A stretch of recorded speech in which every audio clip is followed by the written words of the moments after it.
Hai, apa kabar teman-teman? Jumpa lagi dengan saya Sino Widiarjo. Kali ini kita akan membicarakan tentang kemampuan bicara di depan umum, kemampuan tampil bicara di depan umum. Kemampuan ini sangat penting kita miliki, apalagi kalau kita memiliki posisi yang penting juga di perusahaan atau di kantor, yang kadang memerlukan kita untuk bisa tampil, memberikan presentasi dan sebagainya di depan klien, di depan rekan-rekan kerja. Untuk itulah saya ingin berbagi tips bagaimana kiat-kiat kita untuk bisa tampil dan bicara di depan umum. Sebelum itu jangan lupa klik dulu atau tekan subscribe channel YouTube saya ini dan loncengnya. Selamat mengikuti.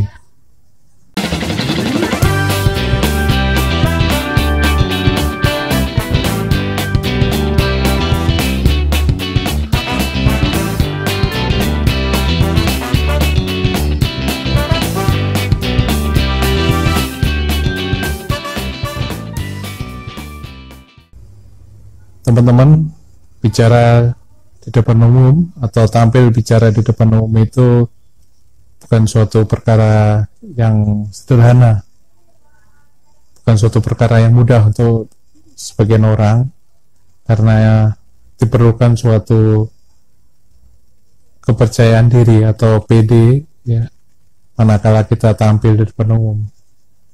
Bagaimana caranya agar kita bisa tampil PD di depan umum itu? Ya, kiat yang pertama yang ingin saya bagikan kepada Anda sekalian adalah kita yang pertama menentukan tema yang akan kita pidatokan atau kita bicarakan di depan umum itu. Temanya harus kita tentukan dulu. Misalnya tema tentang agar anak buah kita, agar karyawan kita itu kerjanya jangan sampai terlambat, misalnya menghargai waktu. Ini misalnya temanya tentukan dulu yang sederhana ya, kemudian yang kita kuasai temanya itu. Kalau perlu kita konsep dengan konsep yang sederhana mungkin ya. Dan kalau perlu pengayaan materi, kita bisa baca-baca buku dan sebagainya. Misalkan juga kita ingin pidato tentang kemerdekaan Indonesia, ya. Misalnya kita ingin memberikan sambutan pada 17 Agustus. Kita juga harus membaca-baca sejarah perjuangan bangsa, dan konteks kekiniannya adalah kita mencoba menghubungkan dengan keperluan memperingati 17 Agustus itu. Dengan demikian akan nyambung tentang apa-apa yang terjadi di masa lalu dengan yang sekarang ini terjadi.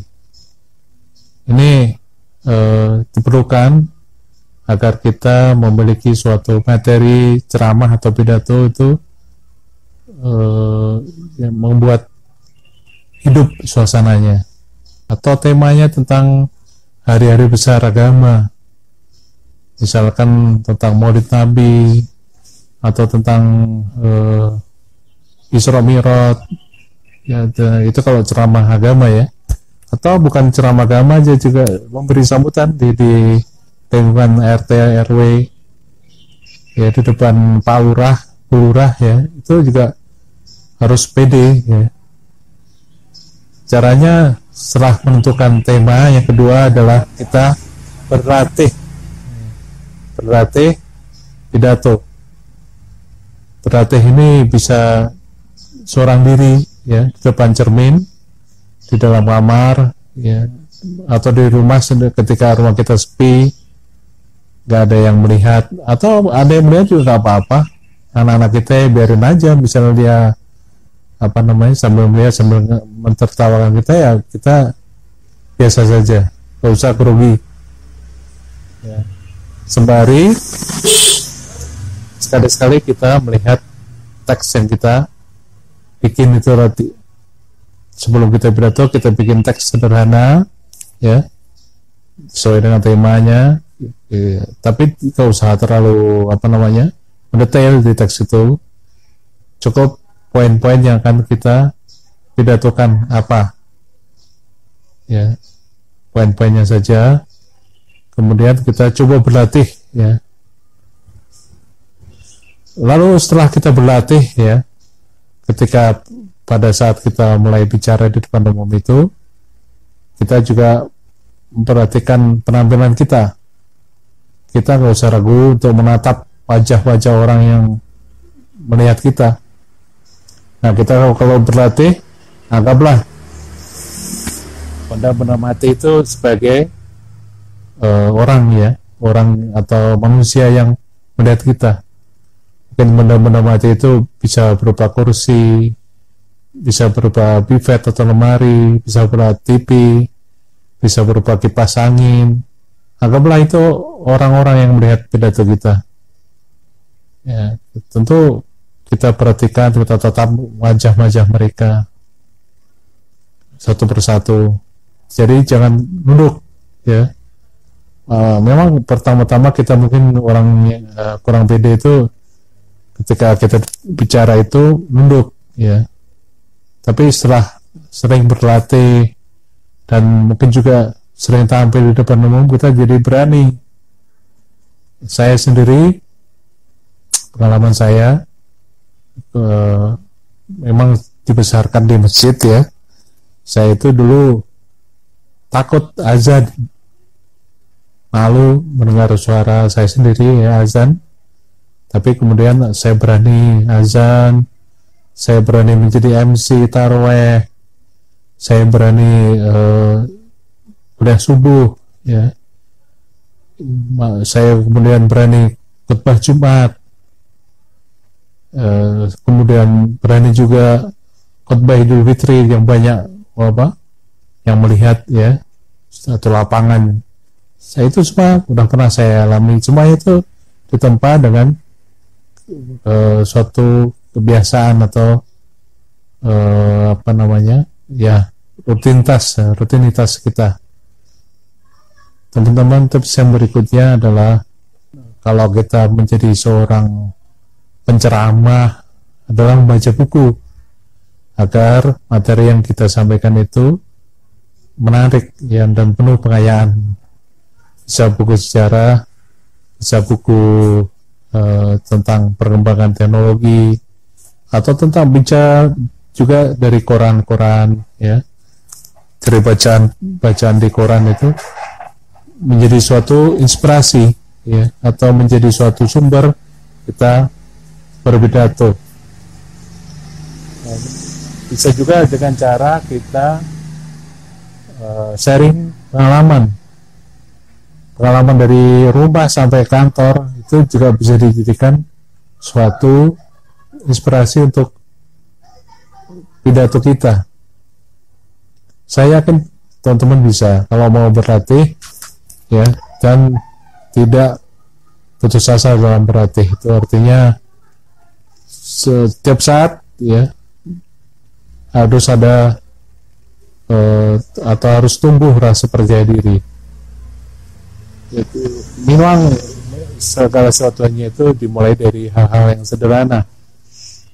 Kalau kita sudah bisa, ya, dengan materi yang sederhana, nanti lama-lama akan meningkat kepada materi yang lebih rumit. Apalagi sekarang sudah punya, ya, kita sudah memiliki InFocus, ya, sudah memiliki laptop, itu bisa membantu. Kalau kita presentasi untuk menampilkan data-data, nah, dari situ kita bisa memperlihatkan kepada orang-orang yang mendengarkan pidato kita mengenai data-data kita. Begitu pula kita menjadi seorang manajer, manakala kita jadi supervisor, ya, cobalah baca-baca buku tentang etos kerja agar karyawan-karyawan kita timbul semangatnya dalam bekerja di perusahaan, agar perusahaan itu menjadi seakan-akan milik karyawan juga. Jadi karyawan itu memiliki rasa memiliki, ada sense of belonging yang mereka miliki dengan cara kita membaca buku, mungkin juga dengan cara kita sering memperhatikan mereka kerja atau mendengar curhatan-curhatan mereka, bisa dijadikan suatu inspirasi pidato ketika kita memberikan pidato di depan karyawan-karyawan. Mungkin kita nonton film pun juga bisa dijadikan inspirasi dari kisah film itu, bisa kita jadikan suatu inspirasi. Banyak sekali inspirasi. Kita jalan-jalan ke puncak, jalan-jalan pulang kampung, itu bisa dijadikan inspirasi. Nah, jadi jangan lupa ya, kita memperkaya inspirasi. Yang selanjutnya adalah kita berlatih lagi ya. Sekali lagi, ada berlatih di awal dan berlatih selanjutnya, berlatih, terus berlatih. Nah, dengan berlatih itu kita akan mengetahui ya kekurangan-kekurangan kita. Syukur kalau ada teman yang memberikan masukan ya, memberikan saran ya, yang mau sumbang saran ya, bukan saja sumbang saran tapi saran sumbang pun kita dengarkan ya. Tidak sedikit yang mengkritik kita ya, kita tidak tidak usah kecil hati. Ada orang mengkritik yang sarannya sumbang ya, kita nggak usah berkecil hati, tetap aja.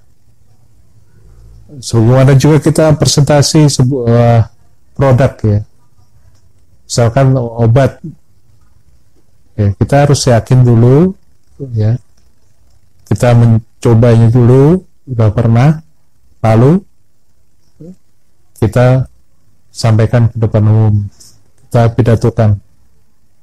Dengan begitu apa? Dengan begitu kita pidato itu ya hidup, karena yang kita sampaikan itu adalah sesuatu yang sudah kita laksanakan, sudah kita kerjakan.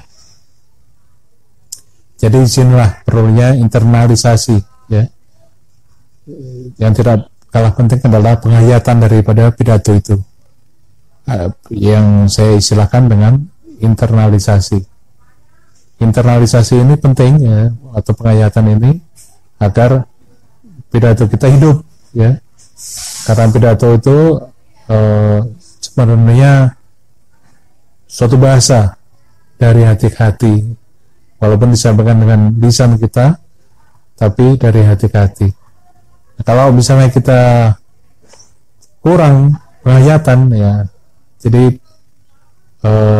pidato kita tidak mengenai hati orang.